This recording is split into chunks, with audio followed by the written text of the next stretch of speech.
ఇక fee reimbursement సంబంధించిన వ్యవహారం సద్దుమణిగింది.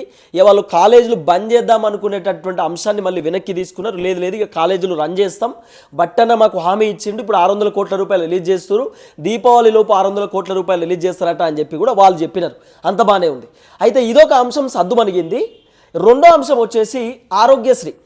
ఇప్పుడు ఆరోగ్యశ్రీ అంటే సామాన్య ప్రజలే కదా, ఏది పేద ప్రజలే కదా. ఇప్పుడు ఆరోగ్యశ్రీ కార్డు పట్టుకొని ఒక ప్రైవేట్ హాస్పిటల్లో ఆపరేషన్ చేయించినా, హెల్త్ బాగాలేకపోయినా చూపించినా కూడా ఎందుకు చూపిస్తారు సాధారణంగా? ఇప్పుడు బగ్గ పైసలు ఉన్న వాళ్ళు ఆరోగ్యశ్రీ కార్డు పట్టుకొని పోతారు, వాళ్ళ దగ్గర ఆరోగ్యశ్రీ కార్డే ఉండదు. ఆరోగ్యశ్రీ కార్డు ఎవరి దగ్గర ఉంటుంది? పేదవాళ్ళ దగ్గర ఉంటుంది.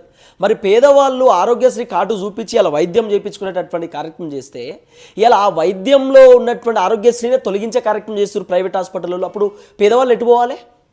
సరే, ఫీజు రియంబర్స్మెంట్ అంటే ఇంపార్టెంట్, పిల్లల భవిష్యత్తు, పిల్లలకు సంబంధించినటువంటి ఎడ్యుకేషన్ ఇంపార్టెంట్ కాబట్టి క్లియర్ చేసారు, ఓకే.